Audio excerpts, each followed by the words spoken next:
Hello everyone, so let's talk about rapid classes in this video. Rapid classes क्या होते हैं, rapid classes की जरूरत हमें क्यों पड़ी, ऑटो बॉक्सिंग क्या होता है, ऑटो अनबॉक्सिंग क्या होता है, सभी चीजें हम लोग देखेंगे इस वीडियो में। तो चलो शुरू करते हैं। तो देखो, जितने भी प्रिमिटिव डेटा टाइप्स हैं, सभी प्रिमिटिव डेटा टाइप के लिए एक रिस्पेक्टिव रैपिड क्लास अवेलेबल है हमारे पास। ठीक है, जैसे फॉर एग्जांपल बाइट के लिए जो रैपर क्लास है उसका नाम भी बाइट है, जस्ट बी जो है वो कैपिटल है। शॉर्ट के लिए जो रैपर क्लास है उसका भी नाम शॉर्ट है, जस्ट उसमें एस कैपिटल है। लॉन्ग के लिए जो रैपिड क्लास है उसका नाम भी लॉन्ग है, जस्ट उसमें एल कैपिटल है। फ्लोट के लिए float with F capital, double के लिए double with D capital, Boolean के लिए बुलियन विथ बी कैपिटल। बस यहाँ पे दो एक्सेप्शंस है। इंट के लिए इंटीजर रैपर क्लास है हमारे पास जिसमें आई कैपिटल है, और कैर के लिए जो रैपर क्लास है उसका नाम है कैरेक्टर जिसमें सी कैपिटल है। तो ये सारे रैपर क्लासेस हैं जिनको आपको ध्यान में रखना है। अब ये रैपर क्लासेस कहाँ मिलते हैं? तो ये रैपर क्लासेस हैं डिफाइंड हैं आपके java.lang पैकेज के अंदर। कौन से पैकेज के अंदर?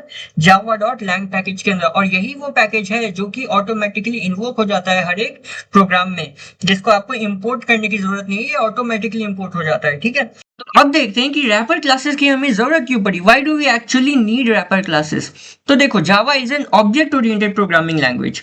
तो यहाँ पे कुछ कुछ जगह ऐसे हैं जहां पे तुम्हें डायरेक्टली प्रिमिटिव वैल्यू को पास नहीं कर सकते हो, तुम्हें प्रिमिटिव वैल्यू को ऑब्जेक्ट में कन्वर्ट करना होगा, उसके बाद ही तुम उसको यूज कर सकते हो। तो प्रिमिटिव वैल्यू को ऑब्जेक्ट में कन्वर्ट करने के लिए हम रैपर क्लासेस का यूज कर सकते हैं।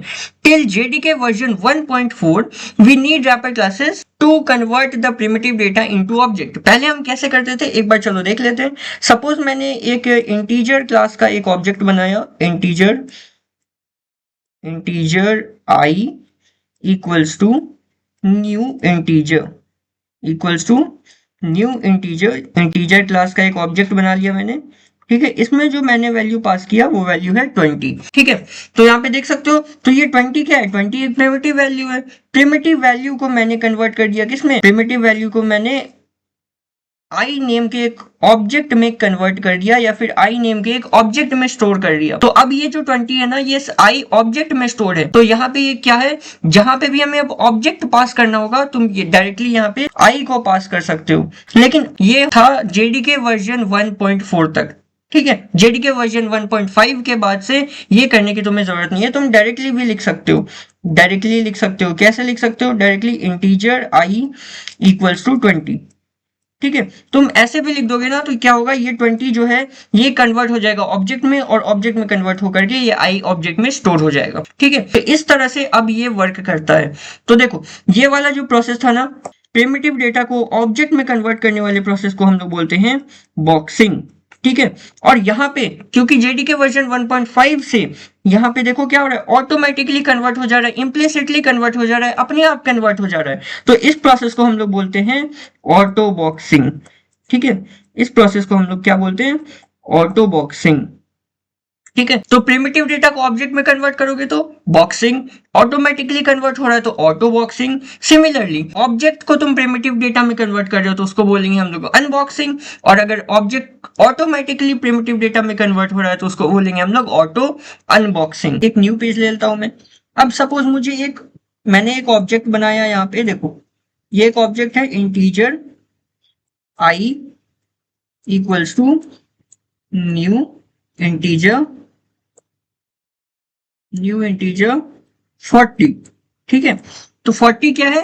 40 is a value, primitive value which has been stored in the form of an object in the object I। ठीक है, अब इस I क्या है? ऑब्जेक्ट। अब मुझे इस I ऑब्जेक्ट को कन्वर्ट करना है अगर प्रिमिटिव वैल्यू में, तो वो मैं कैसे करूंगा? अब डायरेक्टली कुछ नहीं करना है मुझे। सपोज मुझे एक लेना है इंट x। अब x में मुझे स्टोर करना है 40 जो कि स्टोर्ड है in form of an object in the object I के अंदर, है ना। तो मुझे कुछ नहीं करना है, इंट x इक्वल्स टू मैं I लिख दूंगा। तो ये क्या है? ये क्या है? ऑब्जेक्ट। ये क्या है? ऑब्जेक्ट। बट ये जो ऑब्जेक्ट है ना, ये ऑटोमेटिकली कन्वर्ट हो जाएगा प्रिमिटिव डेटा में, और उसके बाद स्टोर हो जाएगा किसमें? x के अंदर। तो इस प्रोसेस को, क्योंकि ये ऑब्जेक्ट से प्रिमिटिव डेटा में कन्वर्ट हो रहा है, तो इसको हम लोग बोलते हैं क्या? Auto unboxing. ठीक है, इसको क्या बोलते हैं हम लोग? अनबॉक्सिंग। मतलब ये अनबॉक्स हो रहा है, ऑब्जेक्ट से कन्वर्ट होकर के किस में जा रहा है? प्रिमिटिव डेटा के अंदर।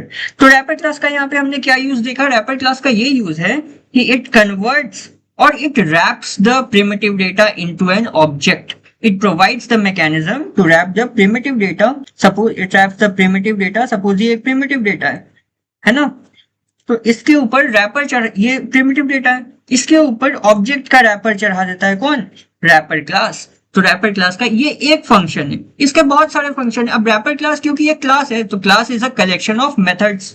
तो रैपर क्लास में क्या बहुत सारे क्लास होंगे। सपोज हम इंटीजर क्लास ले लेते हैं, ठीक है, तो इंटीजर क्लास में बहुत सारे ऐसे मेथड्स होंगे जो कि जिनका यूज करके हम बहुत सारे डिफरेंट फंक्शंस कर सकते हैं। जैसे फॉर एग्जांपल हमारे पास इंटीजर डॉट टू स्ट्रिंग है, integer dot to string,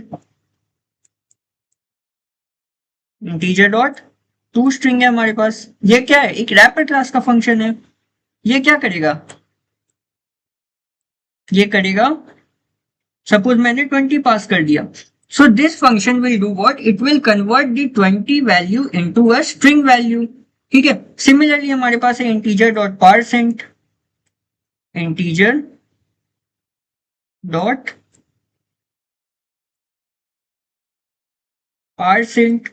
percent क्या करता है, किसी भी स्ट्रिंग वैल्यू को इंटीजर में कन्वर्ट कर देता है, इंट में कन्वर्ट कर देता है। सपोज ये है, अब मैं इसको स्टोर कर दूं किसी इंट वेरिएबल में, int x equals to integer dot parse int. तो अब अगर मैं प्रिंट करूं इस x प्लस 10 को, तो अगर ये x स्ट्रिंग होता, स्ट्रिंग के फॉर्म में अगर 20 स्टोर होता है x में, तो क्या प्रिंट होता, तो 20 10 प्रिंट हो जाता, 20 और 10 ये दोनों कॉन्कैट हो जाते। बट क्योंकि हमने 20 को कन्वर्ट कर दिया है इंट में, तो ये नहीं होगा, 20 प्लस 10 क्या प्रिंट हो जाएगा, 30 विल बी योर आउटपुट। तो ये कुछ मेथड्स हैं जो कि तुम्हारे रैपर क्लासेस के अंदर जावा ने प्रोवाइड किए हुए हैं, ठीक है। इनके हेल्प से हम बहुत सारे यूटिलिटी मेथड्स ऐसे, जिनके हेल्प से हम बहुत सारे ऐसे काम कर सकते हैं which makes our work easier. तो रैपर क्लासेस के हमने क्या दो फंक्शंस देखे। पहला है to convert object into primitive data and primitive data into object, ठीक है। वो काम अब हमें जरूरत ज्यादा नहीं पड़ती है, क्योंकि ये काम अब ऑटोमेटिकली हो जाता है, जिस प्रोसेस को हम लोग बोलते हैं ऑटो बॉक्सिंग और ऑटो अनबॉक्सिंग, ठीक है। सेकेंड फंक्शन हमने देखा जो कि है यूटिलिटी मेथड्स, ऐसे methods which makes our work easier to convert string into integer, int into string. Similarly ऐसे बहुत सारे फंक्शंस हैं जिनके बारे में मैंने इस वीडियो में आप लोगों को बता रखा है। ये वाला वीडियो आप लोग जरूर देख लें। स्ट्रिंग वाला मेथड, स्ट्रिंग हमने डिटेल में पढ़ा रखा है। इसमें आपको सारे ऐसे utility methods, wrapper class character methods और स्ट्रिंग मेथड्स के बारे में हमने डिटेल में बता रखा है, तो वो वीडियो जाके जरूर देखना, it will be helpful for you all. So इस वीडियो में इतना ही, मिलते हैं नेक्स्ट वीडियो में किसी और नए टॉपिक के साथ। Till then take care, bye bye, love you all.